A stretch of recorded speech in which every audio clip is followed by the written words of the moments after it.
Hello and welcome to a Marketing Sherpa webinar. Today we're going to talk about a very powerful 350% increase in conversion and a whole soup to nuts look at this entire case study. It's very impressive.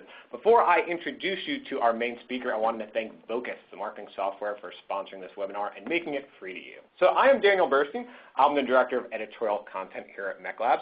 And with me out of North Carolina is Rachel Hoppy, the Marketing Manager of AvidXchange. Thanks for joining us, Rachel. Thanks for having me. Let me tell you briefly about Rachel. I know she keeps teasing me about this. I tell her how great this story is, but it really is just so fantastic. I'm so excited to share it with you today. I met Rachel at Marketing Sherpa B2B Summit last year, and she had attended our email summit before, and I think we were having dinner together or something, and she was telling me about this story, which is so transformational. She came back from an event, just happened to be our email summit, and she just, over the course of a year, totally transformed her marketing department. And so what she's going to share with you today, I like it for two reasons. One, it's inspirational. For all those marketers out there, I mean, just for all of us struggling from day to day in our departments, trying to make a difference, it's just such a powerful way of transforming the entire way marketing worked and marketing's relationship with sales in a small company where, resources weren't flowing like crazy. I know everyone, when we do our benchmark reports, it's very easy to blame lack of resources for why people can't move the needle. But even in a small company, she was able to make a big difference. And two, this case study is just so rich with so many smart details that some involved,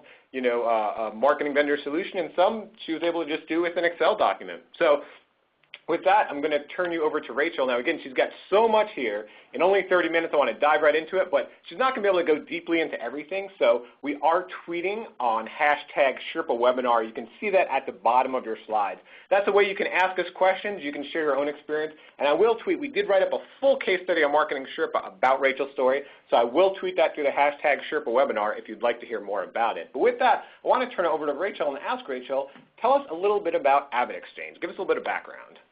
Yeah, so AvidXchange was founded in 2000, and we're a fast-paced and high-growth private software company. Year over year, we grow about 50%. And then we're focused in payment automation for the mid-sized business, and we're a B2B company. And we have over 325 clients with 150-plus employees. So then to frame up kind of my challenges that I had in 2012, I kind of call them great expectations. So 2012 marketing challenge for us, the board came to me and said, this is what I expect from you: to build a high-performing, predictable marketing model, double the number of SQLs, which are sales qualified leads, from the previous year, create a 70% conversion rate of SQL to first meeting. A first meeting by our definitions are a prospect has raised their hand and then they've had an in-depth conversation with one of our sales reps. It could be a first demo, or it could just be a conversation learning about their processes, the pains that they have in their processes with processing paper and checks and things like that. And then contribute to 70% of the new revenue sourced. And so that was a big challenge for us. In 2011, we actually sourced about 5% of the revenue, so it was a dramatic increase that we were expected to in 2012. So now what? So I created kind of in hindsight, it's 7 steps of success, and I'm going to go through those with you today, and so you can see what those 7 steps are, and I'm just going to go ahead and dive right in for time. So the first step is in the capture process. We wanted to determine what we knew and what we didn't know. So we went through and identified the gaps in our current email program, and that led us to be open to finding other gaps in all of our processes. We also needed to find the information and resources necessary to be able to fill those gaps effectively. And so basically we identified 4 major gaps in our process. The first one was in content. We currently had a contracted content writer, but we needed an internal resource that could drive our content-driven marketing processes, that would really be able to take what our prospects or their trigger points, their buyer types, and be able to move that in and create a content-driven process. So the solution that we thought of was to hire just that, a content writer with the ability to lead content-driven efforts. The second piece of our major gap was our database. We were in desperate need of a database that would be able to accurately depict the mid-market. But first we needed to define what the mid-market was, set it as a high-level priority, so not just something that we do tactically, but something that we can routinely go back to and think of over and over again, and then set up a plan to be able to update that process throughout the year.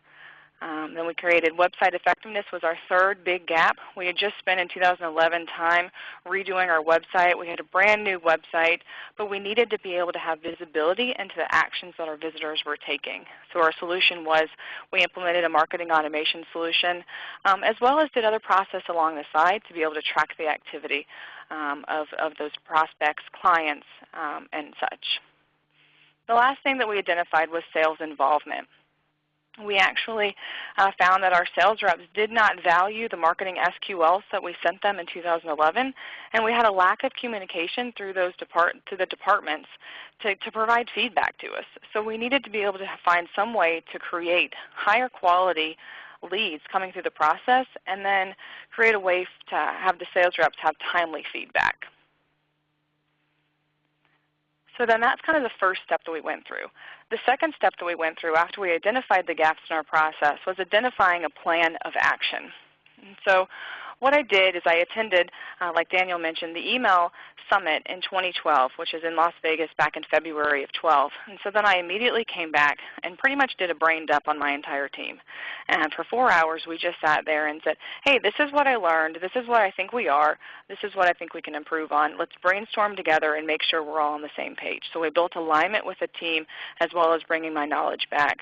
And then we identified where our company wins and where our company loses. And so that way, where our company wins is what we were going to hit on when we talked about a message map. And then we had to create a plan to get to those next steps, a tactical, hands on the, feet on the ground plan to be able to get to those next steps. So on this slide right here is a baseline of some key marketing metrics that we took. This is a baseline of our database. It's kind of an eye chart, so the purpose of the slide is really to be able to show you an example of how you can start to build this.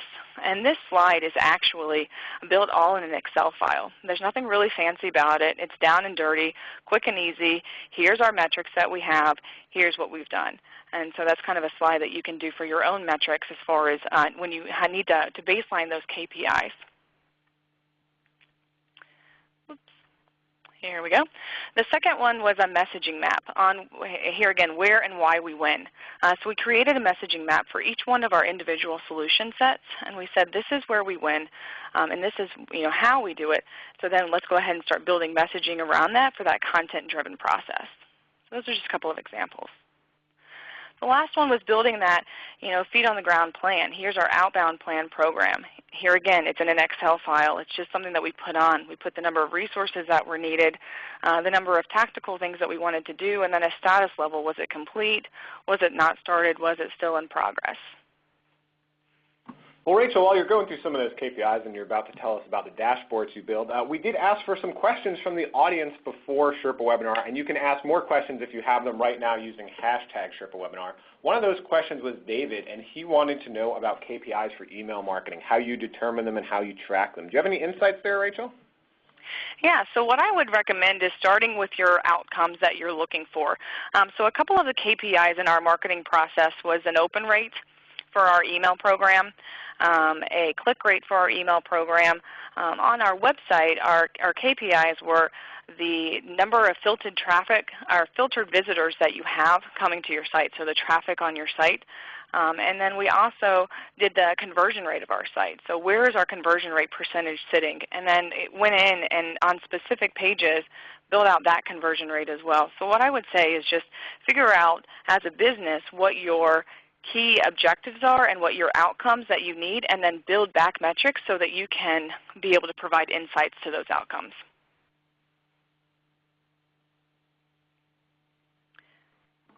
So I guess I'll go ahead and go on to mapping out the processes and build dashboards. So what we did here is we understood all of our email-related processes, and then this actually kind of goes to the KPIs. And then we built up a measurement system for benchmarking your results. And the key for us is to have complete visibility into all of our processes. We have a very complex system with a partner side, a customer marketing and expansion side, an acquisition side, and then specialized products and services side as well. So we really needed to be able to have visibility into all of those processes and be able to measure each one of them and how it was effective. So the next thing that you're going to see is actually, this is our live webinar process built out through Visio, just another kind of quick, here it is. And so our our marketing operations director and then a marketing operations associate and I put this together and said, here's kind of how a webinar flow needs to work in our mind, and then where are the steps of the process, what happens when people drop out, where do they go after that, and then we tracked how long it takes us to get this accomplished. So another question we have here, Rachel, is from someone who just goes by the name R. That's his first name, I guess. He says, for those attending who don't yet have software tools, what quick and dirty techniques can you share about measuring email effectiveness and conversion? And I think at AvidXchange you used Excel pretty effectively, right?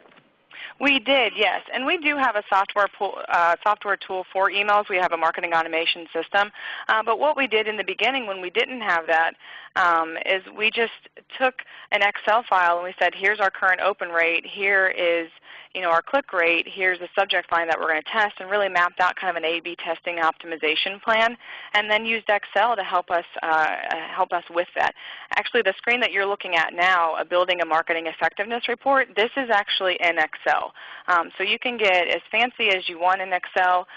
You can use the platforms and software systems that you've paid for and can optimize those as well. So there's multiple different ways to be able to calculate this, but it's all about leading with those outcomes and coming back and saying this is what it is. So this is actually my favorite report that we look at consistently at AvidXchange. And on the left-hand side, it's the primary campaign type. We have everything from a drip campaign, so a nurture campaign, a webinar campaign, trade shows, sponsored webinars, email campaigns straight, referral programs for customers and for partners, and then inbound down below. So that's any way that they can come through, SEM, SEO, our website, different landing pages, different things like that.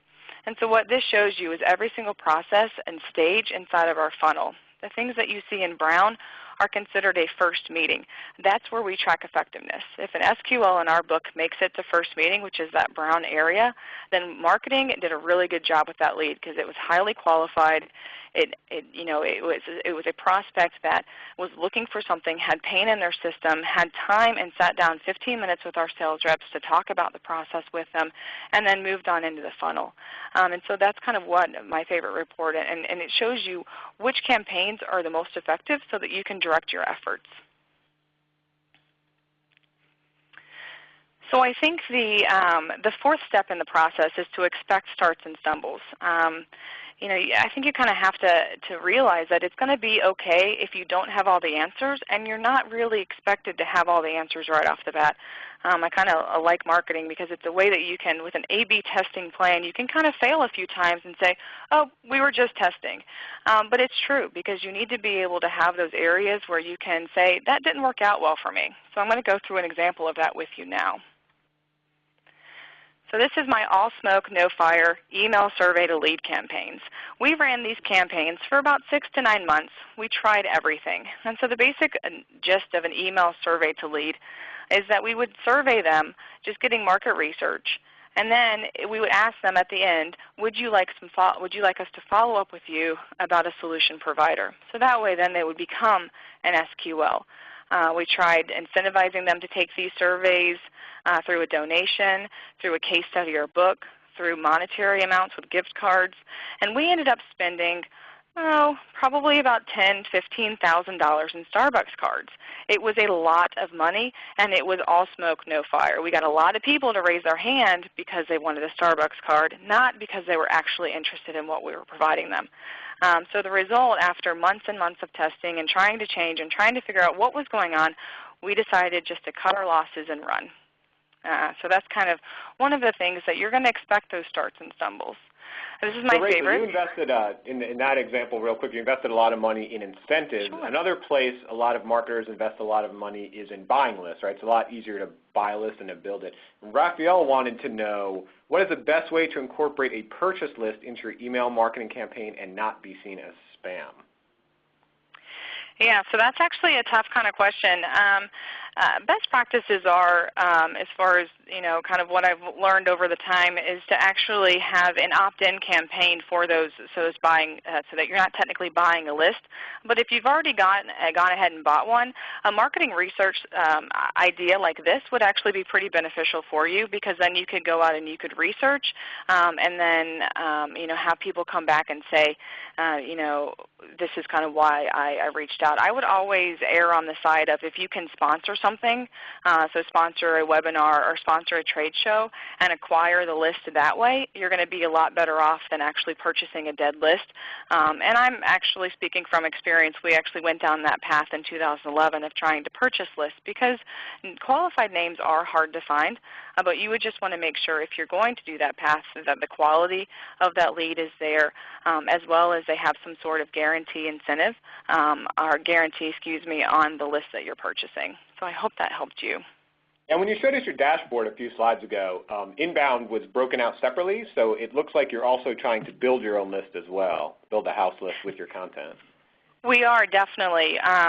Building and organically growing your list is always the best in my book. However, with the fast growth of our company, and I'm sure many others, organic list growth takes time, and sometimes that's time that marketers don't have, because we're always in a day, this time of age, we're always expected to have that done and have it done yesterday. So organic list growth is probably my #1 preferred. But then if you need to purchase a list somehow, sponsoring that list, contracting with an industry organization in your different area of expertise would probably be good as well, because you'll get names of people that would a targeted audience for you, so market qualified leads, but not having to just buy them cold. Which kind of is a perfect lead-in to, hello, my name is Spammer. I actually received this through our email notification system, through our marketing automation platform that we have. And my favorite is the comments. I am a woman who uses unsolicited emails to spam people. My industry was spammer. This person went on to say that my job title was spammer, and found my information off of the website to be able to put in this email. I realized obviously it wasn't one of my colleagues playing a joke on me, because that's actually my public email, not my private email. So it was interesting to me.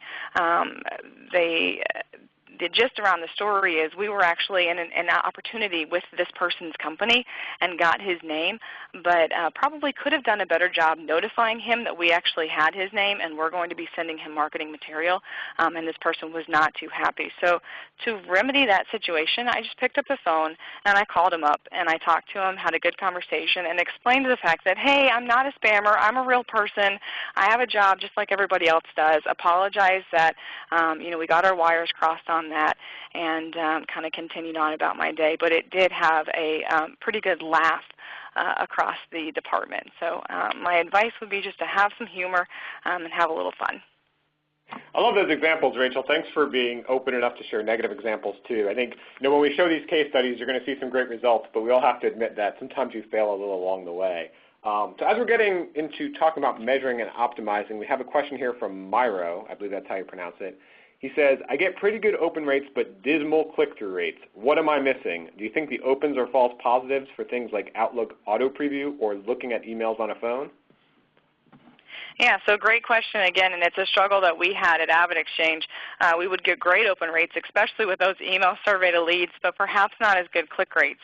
And what I've learned through my past year of experience with Marketing Sherpa and attending their trainings is that basically you have a value proposition with a prospect, and your open rate, because you're getting good open rates, that means you're connecting with that prospect and your target audience. You're providing value to them and something that they would like to open. When you get to your click rate, somewhere in that email would be my guess that the prospect is breaking away from what you're saying. So they're just either not agreeing with it, they have too much, maybe it's too strong of a call to action, or maybe it's not strong enough of a call to action without being able to actually see the email. That would kind of be my guess. What we did, and I'll show you a later example through a landing page, is actually incentivized some of our people to go ahead and continue on in the process.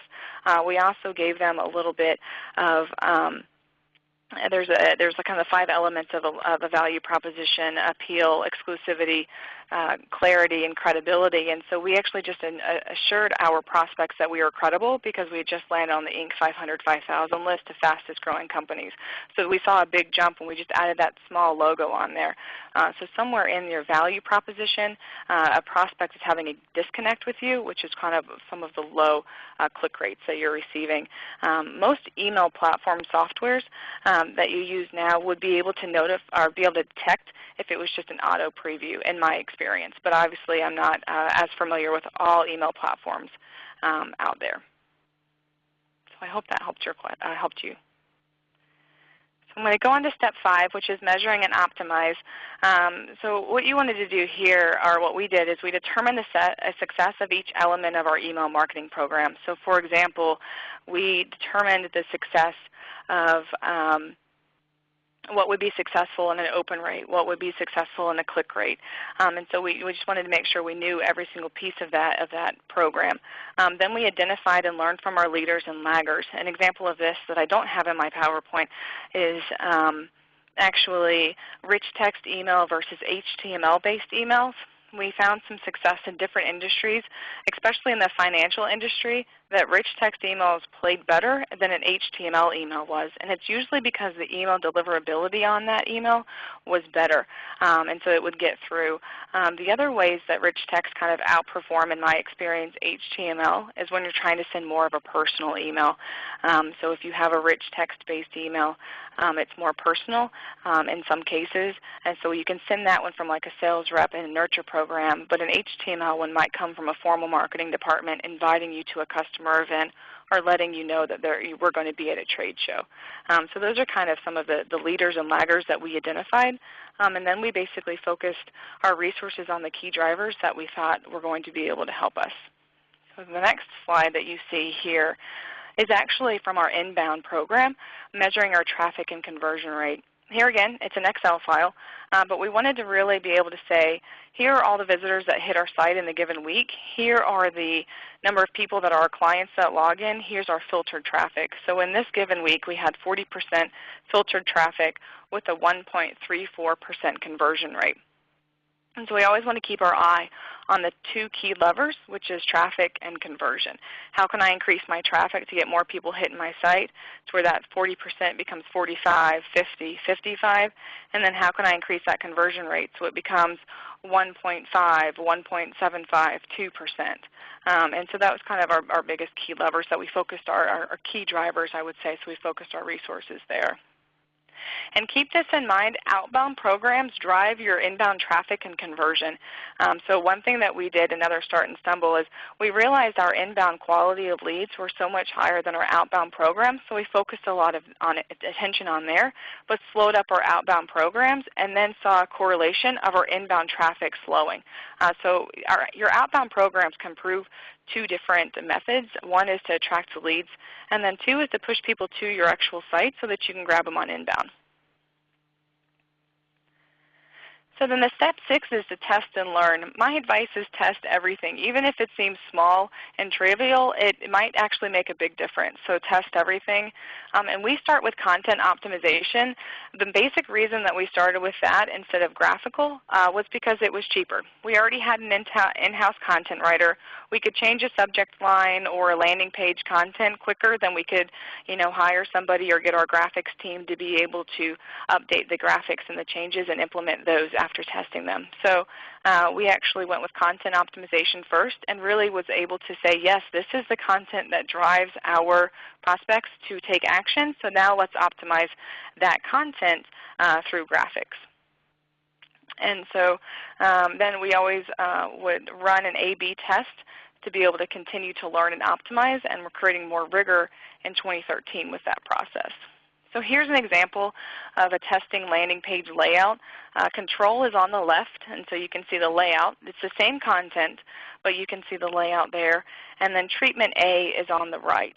And so we ran these back to back. And here's an example previous of what I was talking about with the Inc. 500, being able to kind of give them some credibility that you are a top software company in our case, or whatever industry that you're in, just to go back to that question real quick. So this is kind of the example that we had. So we ran our A/B test on this, and we found a 152% increase in conversion rate. Our control landing page converted at a 6.94%. Our treatment A landing page was 17.5%. So it was a difference of 152%.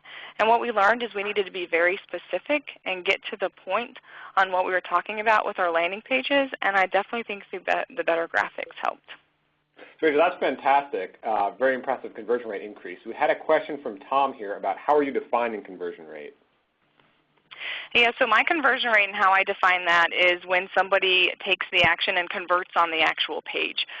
So for this specific example on a landing page, it's when they fill out the form and hit, register for the webinar or take a guided tour, those types of things. That would be what a conversion here is. There's multiple different sets of conversion. When I mean convert from an SQL to a first meeting, that's actually a conversion rate in itself when it switches from marketing effectiveness to sales effectiveness.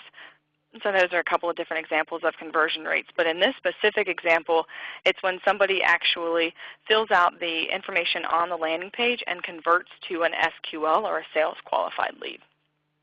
Great question. And I'm sorry, Mr. Hosier's line is disconnected. We're placing him back in. It won't be long. Okay. Well, I think I'm going to go ahead and continue on to step number 7, and that's keep your eye on the goal. So optimize revenue performance was one of our biggest goals, going from 5% to 70%. So we really wanted to optimize that performance.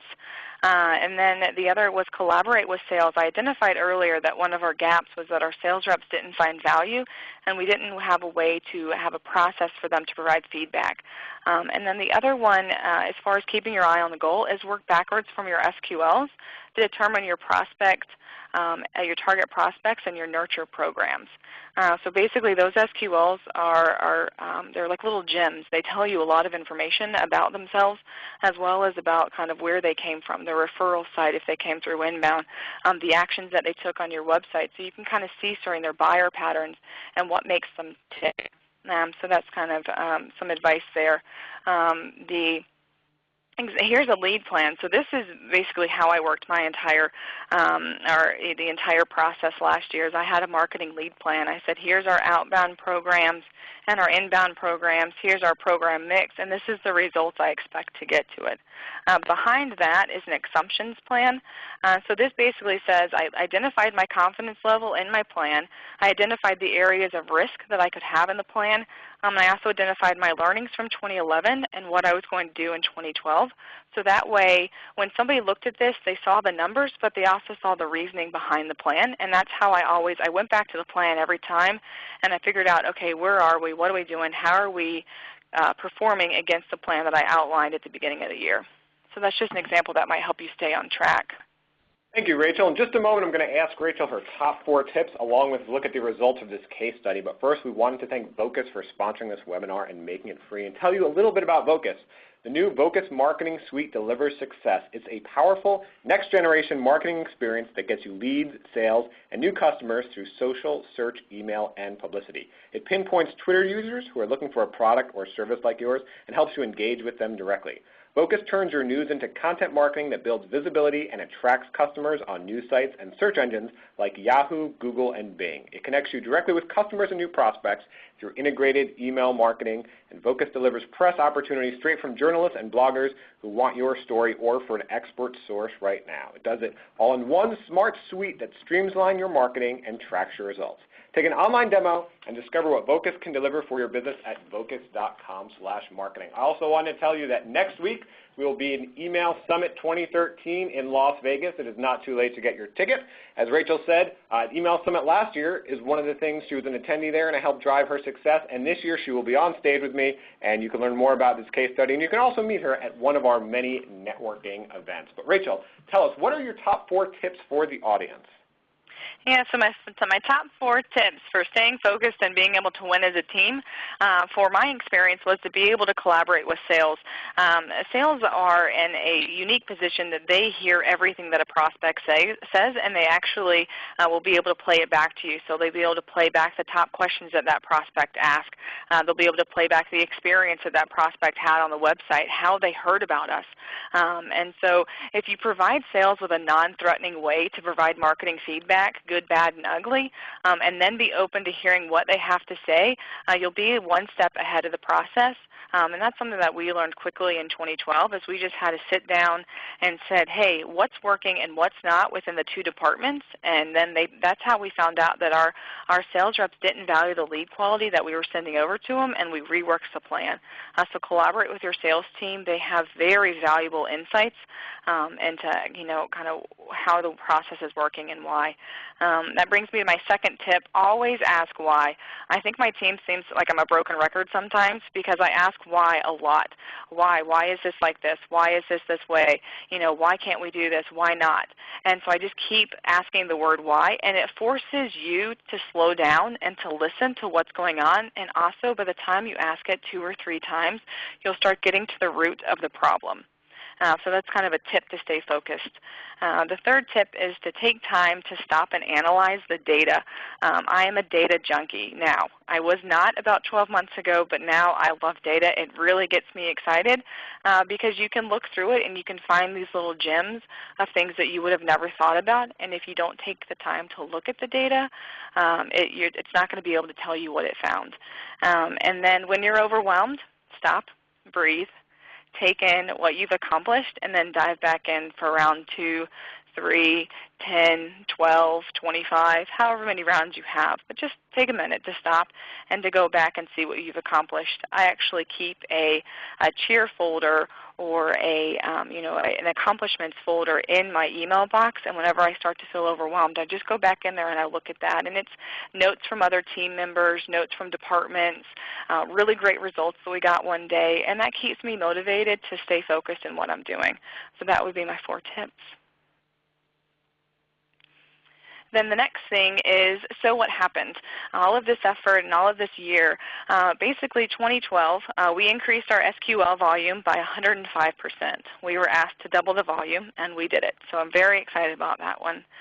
We increased our SQL sales qualified lead to first meeting conversion rate from 20% to 74%. We were asked 70%, so we got 4% over, so we came right in there, which I was very excited about that as well. We contributed 68% of the new revenue was sourced through marketing, with 80% of that 68% coming from our inbound program. So that's kind of why we put our key drivers on our inbound, because of the revenue that was coming through that model. And then one of my 2 favorite at the bottom is the sales find value in the SQLs that marketing sends over, and they actually, every time they close a deal and it's a marketing source deal, or even if it's not, they come and high-five the entire marketing department because they're just so excited that they won the deal, and it was a valuable lead from marketing. So those are 2 of my favorite. That's one of my favorite of your results, Rachel, just how you really grew that team, that relationship with sales. I know you said it was a little rocky at first, but now that they're high-fiving you for every deal, that is just awesome. Yes. Well, I want to thank you, Rachel, for coming on and speaking with us. I know you are very, very busy, and so thank you for taking the time to put these slides together and talk to us today. You're welcome. I had a great time. And I want to thank all you marketers on the line. I know you are busy as well, but thanks for joining us today, and you can find out much more marketing case studies at marketingsherpa.com. Thank you. Thank you.